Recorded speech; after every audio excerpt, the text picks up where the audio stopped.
Hey guys, it's Kevin with Earth 2 Mastery. Grab your coffee. We've got a Phase 2 announcement. What are we doing tonight? The same thing we do every night. We try to take over the world. Okay, first things first. If you're going to buy new tiles, I have a discount code in the description down below. I highly appreciate it when you use that. It keeps my channel going. Also, if you use it, like the video and leave a comment below, you will be entered to win our land giveaway tomorrow. We've got a few tiles that we are giving away on our island in Myanmar, so you could be part of the guild if you aren't there already.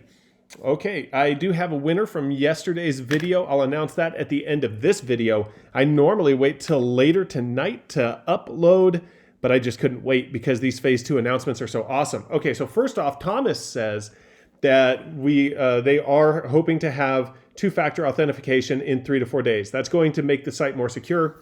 The fact that they are trying to make us more safe should lend legitimacy to the site, and that's what everybody wants, right? Everybody wants the site to seem more legitimate, to be more legitimate with the slow withdrawal system that they have in place. Everybody has been worried about it. They have been working on withdrawals. I see verified withdrawals. I'm about to do a withdrawal within the next few days. I just have to have my ID verified on TransferWise, and I'm waiting on them to review that. TransferWise is the preferred method of withdrawal. It's the way that you're going to be able to get your withdrawal fastest. And Earth2 says that they've even been covering the fees for those TransferWise withdrawals right now. And also, if you use my code down in the description to sign up for TransferWise, you'll actually get up to $600 of transfer without any cost to you. So that when it gets to TransferWise, hopefully you can transfer it to your bank account or spend it however you want to. So there's a link down in the description for that. Okay, there's a Phase 2 announcement that we've all been waiting on. And we were waiting on it and excited all day yesterday. Here it is. A new world, and of course, imaginations are running wild. A new year, and it's our job to define at least a few guidelines, to give a little orientation what you can expect in the next months and, yes, years. Now, we've talked before already about that. I say that the game is going to go on for decades. I expect that it will, assuming that it makes consistent progress and it does have a good user base, which it already seems to have. I believe that this game will last forever. People always compare it. Now that's not a VR game, and the engine on it is pretty old, so they can't compete with Earth 2. But people compare it to Second Life. I don't understand why that's a negative thing. Second Life has been going on for 15 years now? It's still going on. People are still playing it. It may not be as big as people would like it to be, but it doesn't have near the capabilities that you're going to see that Earth 2 will have, especially when it comes to VR. Second Life would be an entirely new game if it had VR capability, or augmented reality capability. If it was a new game engine and started right now, it might be even newer. If you could put other games within that game, it doesn't compare to Earth 2, but when people do compare Earth 2 to Second Life, I don't see the problem because Second Life is still going, and there's a lot of people that made a good living in Second Life and enjoy playing it. Here they say that Earth 2 is going to take years to build because unlike Earth 1, it can't be built in 7 days. We're only human. No joke, right? Like we can only do so much in 24 hours. We currently define Earth 2 internally as the haven we would all have needed last year. Okay, they say they are not good at naming things. Maybe they're right. This is a rather broad terrain, but it allows us the flexibility we need. After all, it's very hard, and here decades of game design experience teach us. They do have decades of game design, especially with some of their new devs. I'm going to start doing profiles on the devs. I'm going to do a whole series on that. But even with just Wolfgang Walk, you know that they have decades of game design experience. They don't want to kill any options at an early stage, and at the same time, they don't want to set expectations too high. Okay, obviously we know that, right? Like it's going to be a dynamic situation. It's going to be fluid. They're going to be adding capabilities to the game as time goes on. I'm sure when they see something doesn't work, they're just going to get rid of it. When they see something is needed that isn't there, they're going to add it. So, I mean, they could talk about ideas the same way that I talk about ideas, but implementing them is a whole nother story. So we do have to give them some leeway as far as what's to be expected and what promises they make. Here's where the exciting part starts. Phase 2 will allow you to mine resources and optimize this process through successive tiers of research and production. Okay, so we're obviously going to be learning throughout the game. It's going to start off, I don't know what age it's going to be set in, Middle Ages, prehistoric, what it's going to be. But obviously, as you complete tasks, as you work through the game, it's going to be progressive in what your capabilities are, which is exciting because it gives you a goal to work towards, right? It gets a dopamine response out. So when people start playing it, they're going to want to keep playing it because they're going to want to progress through the game so it doesn't stagnate. So that's really awesome. And we've been talking about that already too. We've been talking about how maybe we're going to start in one civilization era and progress to another. Maybe we still start in modern times, but we have to learn how to process the materials, how to extract the materials, there's going to be missions that we can do, which is exciting because it keeps you entertained, it keeps you involved, and it keeps new people moving forward. And so you have to learn, you have to build buildings, and it says no land on Earth 2 is unusable. Now, we knew that because we figured that we could build, but it says every tile will produce something. Every tile is going to produce something. Here, I was hoping that 10% of my tiles produce something, but it says every single tile is going to produce something. Okay, but it says its possible usefulness, its special usefulness will only be revealed in a later tier. So as you progress through the game, you're going to be learning about resources that may now be revealed on your tiles. So day one, not all tiles are going to produce something, but at some point, assuming you continuously progress and build on your tiles and learn, then your tile will produce something. Okay, very exciting. If you're sitting on a literal gold mine, yes, that will surely come in handy soon. Oh my gosh, are they talking about gold mines in the real Earth or gold mines in Earth 2? Or are they the same, right? Oh, I really do hope they're the same because I have a couple tiles on gold mines, so that's going to be exciting. In fact, I have tiles on a diamond mine in Russia. I was the first one buying there. Nobody else had started buying there. It's the biggest diamond mine in the world. You could see it from space. I'm going to put a link to that diamond mine in the Discord, in the United chat, in the United channel, so that people can go by there if they want to, because I was looking at it the other day and there's still tiles available. Okay, some people may be sitting on a metaphorical gold mine without even realizing it for years until suddenly a formerly undiscovered raw material under their soil becomes the most important element for exciting new technology demanded by basically everyone. Yet basic raw materials will be produced by every bit of land anyway. Okay, so here's the situation. I don't know if these raw materials if we're going to start off on Earth 2 in a prehistoric age as an entire group. And not only do we have to learn individually in order to progress in the resource gathering from our tiles and progress in the building that we can do, maybe the entire world has to evolve as well. And once the world evolves, that's when these other resources come into play. So for instance, let's say like we already saw Dylan Sal mention electric cars. Well, Stone Age people didn't drive electric cars. They were lucky if they had carts, wheelbarrows, or wagons. But as time goes on and evolution happens, now all of a sudden we have electric cars. Now we need batteries. Now the tiles that you had lithium under all of a sudden are very valuable, right? Because we need lithium batteries.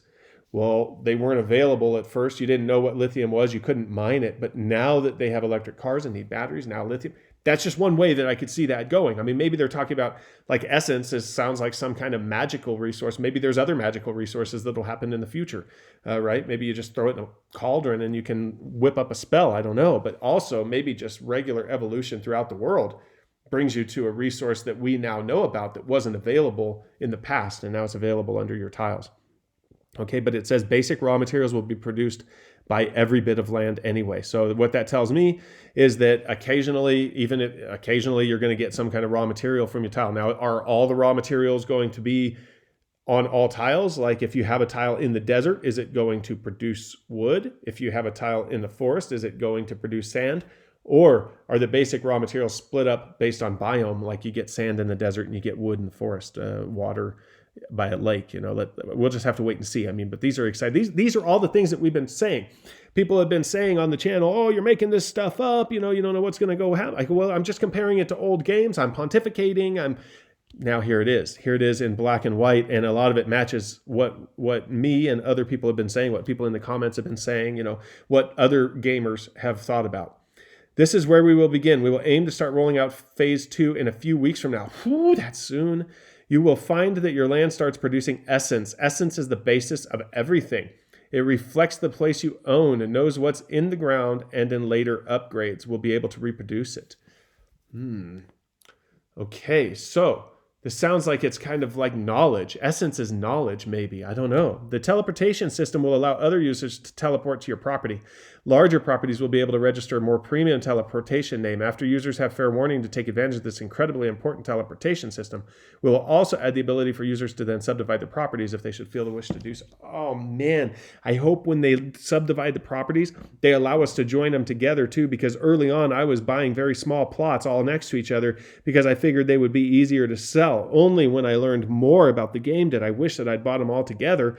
Once Shane started saying that those large plots would have advantages that the smaller plots wouldn't have. Now I have a bunch of small plots when I wish that I had a big plot. And I don't even have one 750 tile plot. I'm going to have to save up my money and try to buy at least one so that I can get one of those premium teleportation names. Maybe I'll call it Earth 2 Mastery and place it on one of our islands. I don't know. I need to get some bigger property. Oh, geez. If you guys want one of those premium teleportation names, you probably got to get bigger property too, because not many of us have a gigantic property. A little further down the road, we will also improve the tile class system to make it fit the new game experience, and there'll be the option for PvP, player versus player. We want that because I want to build jousting arenas and gladiator arenas and stuff like that on some of my land. I really want to host competitions where people can pay a couple resources or something into a pot, and then other people can come. I want to run tournaments. I have some land on the beach in Baja, California, in Mexico. I want to run surfing competitions. I want people to come over there, and I want them to, I want to get people to volunteer to judge. I want to do VR surfing competitions where people pay into a pot and then the winners take all. Okay.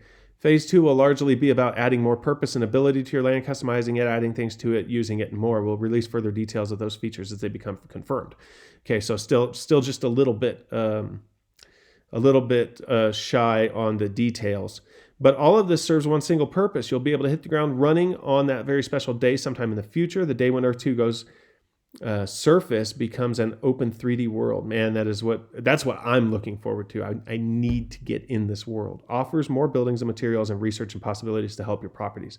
We know this is important to you. It's important to us too, but we prefer to make promises that are not easily broken. Yep. Okay.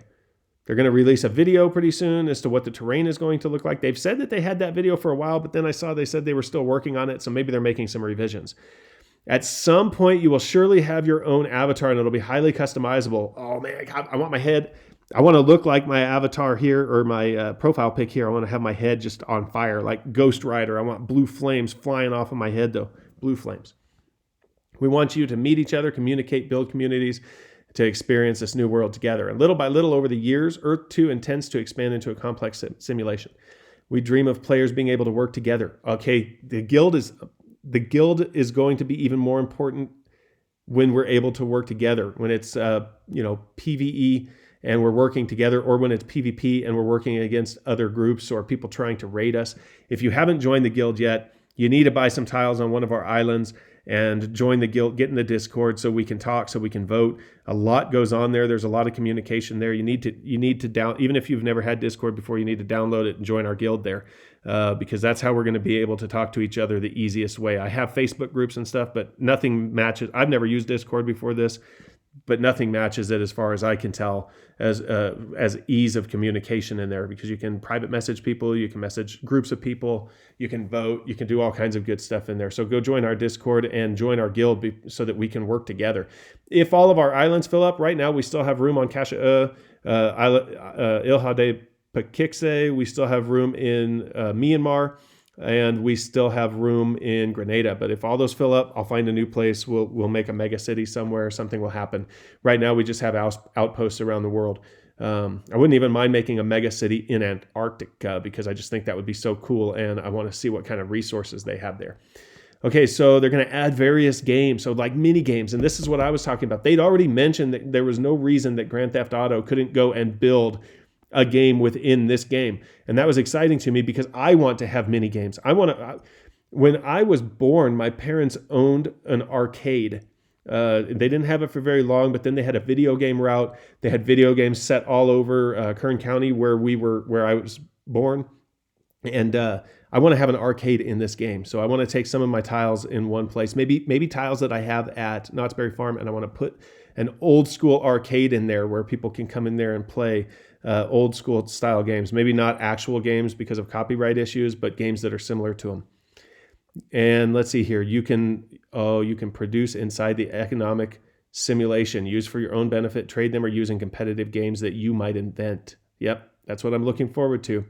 There will be a common resource market, which will also depend on the technologies developed on Earth 2. Okay, this is where I was talking about. Somebody asked me in the comments of the last video where the money that was going to get paid, that you were going to get paid for your resources was going to come from. I think it's going to be this common resource market situation, right, where it fluctuates. It fluctuates up and down based on how much of the resource is available for purchase and how many people are trying to purchase it. So if there's a shortage of wood one week, then the wood is going to be more valuable that week. If there's a shortage of sand one week, that's going to be more valuable. If there's a lot of wood one week, maybe the price goes way down. I'm hoping that we have storage options where we can build a warehouse on some of our tiles or something and store a bunch of stuff in there to wait, so we can kind of time the market if that's the way that it works. About as far as we can see with reasonable certainty, it's something like this we intend to create. Of course, we plan to build a big team for all of this with the most skilled developers in the industry. They're going to be able to do it now too. I've already told you multiple times that the whole reason that I think this is going to keep going is because now they've gotten so much money that they're going to be able to keep it going. Sure, their plan may not have been perfect when they started. Their withdrawal process may not have been perfect. They may not have even had clear vision as to where they were going with it, but just the popularity of the app is going to propel it further. And I really hope this is the one that becomes the second world. Okay, they're going to make mistakes along the way, learn from them, and then after failing, at least they're willing to admit that they've done something incorrectly, because if they just always think that they're smartest and that they're doing the thing the best way, then they're not going to ever improve. But they're obviously showing that they're willing to improve. They admit when there's a mistake. They admit when there's a problem. Here we go. Phase 1 has shown us that there's a lot of things that they'll have to think of. And then a time may dawn on Earth 2 when you, the players, can use this place as a platform for your own businesses, your own developments, in a time when you can basically sign your own Declaration of Independence. Man, wouldn't it be awesome if our islands were basically decentralized and we just got to run them and we could just run them democratically? That would just be awesome. That is the dream, or at least a big part of it. We still have some even wilder things up our sleeves. Man, my brain is going to go crazy thinking of these wilder things. To make this dream come true, we need you and your patience. Yeah, obviously. Constructive criticism. Yes, go give us. You can either give me suggestions and I'll pass them along in the Discord there, or you can go directly to their Discord and make suggestions. This particular, I'm reading this off of our Masters United Discord right now because I've got all of the major announcements automatically load into the announcements section on our Discord. So if you join our guild, you can be in our Discord. Well, you don't even have to join the guild to be in the Discord. You'll still be able to read the announcements. There's just some areas in there you won't be able to reach without being in the guild. Okay, so this is an amazing announcement. It's showing progression. The fact that they're working towards two-factor authentication shows they're trying to secure the site. The fact that every single tile is going to produce something is going to mean long-term gameplay, because there's no way that if you're sitting on tiles that aren't producing anything that you're not going to want to progress to see what they're producing. And new people that come in, they're going to want to see it too. They're going to rent your tiles from you, or they're going to buy their own tiles so that they could see what's underneath them too. I mean, it's basically like a lottery, right? It's really cool. It's like a grab bag for virtual land. Okay, so that's all I'm going to say today. I think I just wanted to give my commentary on the Phase 2 announcements, and I'm just really excited. I can't wait. A few weeks from now, or I can't wait for the trailer to see the terrain. I've watched some trailers for different terrain engines on YouTube that just look amazing. And those are a few years old. Like, what is this brand new terrain system going to look like? It's probably like when you go in a jungle, like I just want to be in VR and go into the jungle and see what the system has created. Okay, so remember I said that if you have a comment down below and you use the code, you like the video, that I am going to give away some land on Myanmar. Right now I still have a few lots left. I'm going to have to either buy some more or find lots somewhere else, but I'm going to continuously try to give away land. As long as I can afford it, I'm going to try to do that. And today, Gringo wins. So Gringo, you had made a comment on the last video, and you win. So you need to get a hold of me. If you're in the Discord, go and private message me there. That's the easiest way to get a hold of me. If not, you can find me in the Facebook group and private message me there. Or, worst case scenario, just message me down below in a comment, and I will find it and get a hold of you. Make sure that I know your username on Earth2, and then you can send me an offer for a penny and get that land. So just let me know one way or another where you're at, and I will talk to you guys tomorrow. Beep, bop, boop.